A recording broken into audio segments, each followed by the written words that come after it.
अब देखेंगे साइब्रिड और सोमेटिक हाइब्रिडाइजेशन। ठीक, साइब्रिड एक प्रकार के हाइब्रिड ही है। बेसिकली कैसा हाइब्रिड है, थोड़ा सा डिफरेंस है, बात कुछ नहीं। हाइब्रिड के मतलब आप शायद समझ पा रहे हो, किसी दो दो प्रजाति के गुण को एक प्रजाति में लाना। सिंपल से भाषा में मान लो जाए, अगर यहाँ कोई ए है, यहाँ कोई बी है, तो ये दोनों के गुण को किसी F1 में लाना, उसको बोलते हैं हाइब्रिड। आपको फर्स्ट क्लास में आपकी मैडम पढ़ाएंगे। मान लो जाए इसमें कोई अगर मान लो जाए अच्छा गुण होगा और इसमें अच्छा गुण होगा, तो दोनों को क्रॉस करके F1 में लाएंगे, तो ये हमारा हाइब्रिड हो गया। अब वो हाइब्रिड अलग अलग प्रकार के, इंटर प्रजातिक हाइब्रिड है और समान प्रजाति हाइब्रिड है, वो बात की बात है। बाकी हाइब्रिड का मतलब तो आप भी यही समझते हो, किसी दो के गुण को एक में लाना। अब वो कैसे लाएंगे, क्या है, क्या इसमें डिफरेंस है, उसको देखेंगे। ठीक, तो अपन सबसे पहले अपन ले लेते हैं प्लांट, दो प्लांट। ठीक, यहाँ अगर अगर प्लांट प्लांट दो प्लांट अपन ले लेते हैं, प्लांट ए, प्लांट बी। ठीक, ये समान प्रजाति हो सकता है, ये अलग अलग प्रजाति के बीच में भी हो सकता है। यहाँ से अपन सेल लेंगे, सेल कहाँ से, सेल। आप देखते बस रहेगा, इधर उधर ना करें। सेल, तो सेल में हमारे पास क्या रहेगा, न्यूक्लियस भी रहेगा। तो ये न्यूक्लियस, ये हो गए न्यूक्लियस ए। ठीक, तो इसको बोल लिख दो न्यूक्लियस, न्यूक्लियस। ये हो गए कोशिका, इसको बोल देते हैं सेल वॉल। ठीक, ये हो गए सेल वॉल, सेल वॉल। ठीक, कोशिका भित्ति, ये इसका साइटोप्लाज्म हो गया, कोशिका द्रव्य। ये प्लस वाला कर लो, इसको बोलते हैं कोशिका द्रव्य, कोशिका द्रव्य। यहाँ तक एकदम क्लियर है। यहाँ से भी सेल लो, सेल।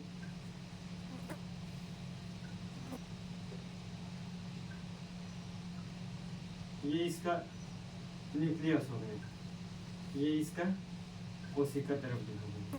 ठीक, ये इसका माइनस वाला हो गया साइटोप्लाज्म। तो हम सोमेटिक सेल लिए हैं। सोमेटिक सेल के मतलब क्या समझ रहे हो, सोमेटिक सेल, इसको अपन बोल दिए हैं सोमेटिक सेल, सोमेटिक सेल। कायिक कोशिका, कायिक कोशिका के मतलब क्या होता है, ऐसा सेल या ऐसा कोशिका जो बेसिकली गेमेट बनाने में सक्षम ना हो, सेक्सुअल रिप्रोडक्शन में सक्षम ना हो। अगर मान लो जाए प्लांट है, तो जो गेमेट के कौन कौन से कोशिका बनाएंगे, पॉलन, एंथर, स्टिग्मा। तो उस कोशिका के छोड़ जितना भी प्लांट का निर्माण करने वाला जो सेल है, उसको बोलते हैं सोमेटिक सेल। बात समझ में आए, तो हम सोमेटिक सेल ले चुके हैं। अब यहाँ से हमारा अगला प्रोसेस क्या होगा कि प्रोटोप्लाज्म को हटा देंगे। ठीक, मतलब प्रोटोप्लाज्म वाला सेल ले लेंगे। मतलब यहाँ का मतलब प्रोटोप्लाज्म भी होगा, तो सेल वाल को अपसेंट कर देंगे, तो उसी को क्या बोलेंगे, प्रोटोप्लाज्म। तो हम प्रोटोप्लाज्म वाला सेल ले लेते हैं। ठीक, तो ये सेल वाल को हटा लिए, तो इस पर हो गया ए, इस पर ये साइटोप्लाज्म, ये कौन सा वाला, प्लस वाला साइटोप्लाज्म। ये साइटोप्लाज्म मैं प्लस इसी कारण बना रहा हूँ, ये बेसिकली रहता लिक्विडिटी में है, प्लस इसी कारण बता रहा हूँ क्योंकि यही साइटोप्लाज्म का खेल रहेगा आगे चल के। यहाँ से भी ले लेते हैं बी, ये इसको बी मान लो। ठीक, बी, तो ये हो गया protoplasm, protoplast cell, protoplast cell. ये भी हो गया प्रोटोप्लास्ट, प्रोटोप्लास्ट सेल। प्रोटोप्लास्ट का मतलब क्या होता है कि कोशिका भित्ति एब्सेंट होता है, या सेल वॉल एक ही है, कोशिका भित्ति। तो इस पर कोशिका भित्ति एब्सेंट है, कोशिका भित्ति एब्सेंट, एब्सेंट। बात समझ में है, यहाँ तक एकदम क्लियर है। तीसरा चरण, दोनों का फ्यूजन कराना, दोनों का फ्यूजन। फ्यूजन मतलब संलयन, संलयन या फर्टिलाइजेशन। ठीक, तो जो सेल बनेगा, तो सेल क्या बनेगा, सेल बनेगा दोनों, ये माइनस वाला साइटोप्लाज्म है ना, माइनस वाला मैं बनाया नहीं, तो ए और बी दोनों का आ जाएगा, न्यूक्लियस आ जाएगा, और साइटोप्लाज्म भी दोनों का आएगा, माइनस वाला प्लस वाला, माइनस वाला प्लस वाला, माइनस वाला प्लस वाला।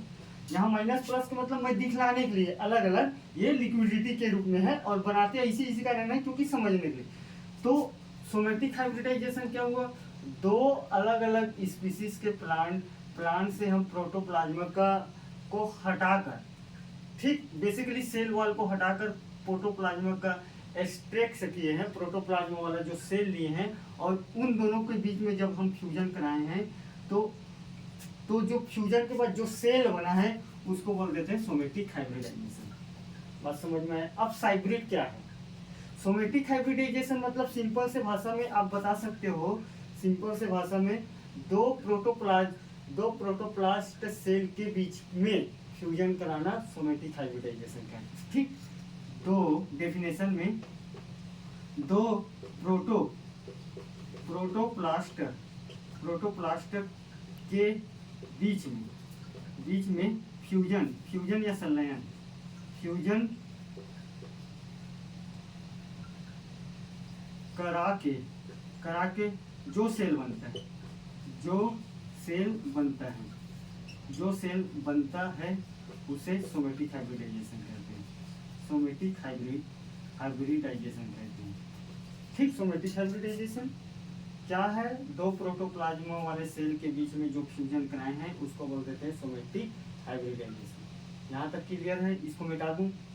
अब अपन जाते हैं हाइब्रिड में। ठीक, यहाँ तक एकदम क्लियर है ना ये? ठीक, लिख लोगे चित्र के साथ, ऐसी चित्र पूरा बनाना पड़ेगा, सोमेटिक का भी लिखोगे, हाइब्रिड का लिखोगे सेम चित्र रहेगा, यहाँ चेंज आ जाएगा। तो मैं सोमेटिक का बता चुका हूँ, तो सोमेटिक को मैं हटा देता हूँ। बेसिकली हमारा सोमेटिक वाला काम खत्म हो गया है। अब हमको बनाना है हाइब्रिड बनाना है। सेम प्रोसेस यहाँ तक सेम रहेगा हाइब्रिड में। जो सेल बनता है, बेसिकली जो सेल बनेगा तो किसी एक का न्यूक्लियस आएगा, और साइटोप्लाज्म कोशिका द्रव्य दोनों का आएगा। तो मैं कोशिका द्रव्य दोनों का, और उसमें दोनों का मिक्स आ रहे थे, किसमें? Somatic hybridization. और इसमें किसी एक का आ रहे हैं plus minus plus minus plus minus plus minus plus minus plus minus, ये तो क्या हुआ? दो स्पीसीज के बीच में दो स्पीसीज के सेल लिए हैं, तो किसी एक का न्यूक्लियस आता है, और किसी एक का न्यूक्लियस आया है ना, और दोनों का साइटोप्लाज्म रहते हैं। इसी को बोलते हैं हाइब्रिड। इसी को हाइब्रिड बोलते हैं, या हाइब्रिड सेल भी कहते हैं, हाइब्रिड सेल। ठीक, बात समझ में आए? तो साइटोप्लाज्म किसका है? साइटोप्लाज्म दोनों का है। न्यूक्लियस किसका है? न्यूक्लियस एक का है, एक का न्यूक्लियस है। लिखना कैसे है? दो स्पीसीज या किन्हीं दो प्रजाति के बीच में सोमेटिक सेल लेने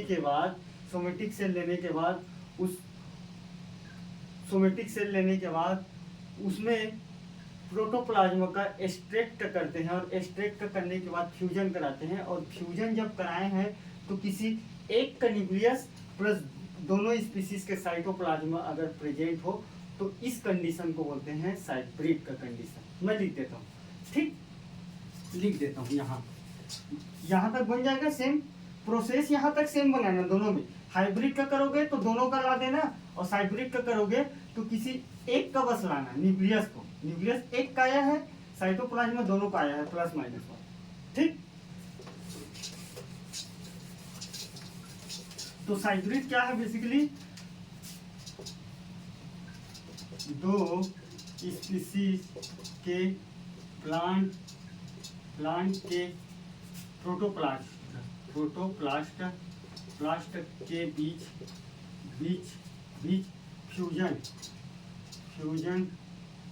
फ्यूजन करने पर किसी एक का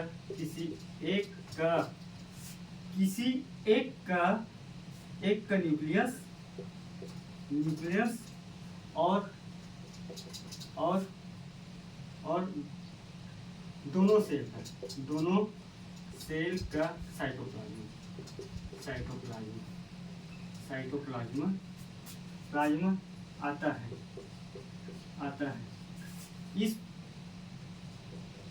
इस प्रकार के सेल को साइब्रिड सेल कहते हैं। ठीक, अब चित्र देखना, चित्र वैसे बनाना और इसको लिख देना। अब इसका एप्लीकेशन कहाँ है? एप्लीकेशन देखो ना आप, एप्लीकेशन क्या हो सकता है? हाइब्रिड सेल के निर्माण में, हाइब्रिड प्लांट के निर्माण में। ठीक, पहला है हाइब्रिड बना सकते हैं हाइब्रिड प्लांट निर्माण में। हाँ, एक चीज आता है कि सोमेटिक हाइब्रिड प्लांट क्या है। जैसे सोमेटिक हाइब्रिड कहाँ बना है आप देखे हो, तो उसी सेल से प्लांट का निर्माण करना, उसको बोलते हैं सोमेटिक हाइब्रिड प्लांट। ठीक है, और कुछ नहीं। तो हाइब्रिड प्लांट के निर्माण में कर रहे हैं भाई। एक प्रकार की यहाँ भी तो हाइब्रिड सेल है, शुरू में लिख देना, यहाँ भी एक प्रकार का हाइब्रिड है, इसको शुरू में लिख देना। ठीक, तो हाइब्रिड प्लांट निर्माण में, तो हाइब्रिड प्लांट अगर निर्माण करेंगे तो कहीं ना कहीं हमको उसके जीन लेवल पे शुद्धता, प्यूरिटी शुद्धता प्लांट निर्माण में, शुद्धता प्लांट निर्माण के साथ साथ क्या है, उत्पादन की उत्कृष्ट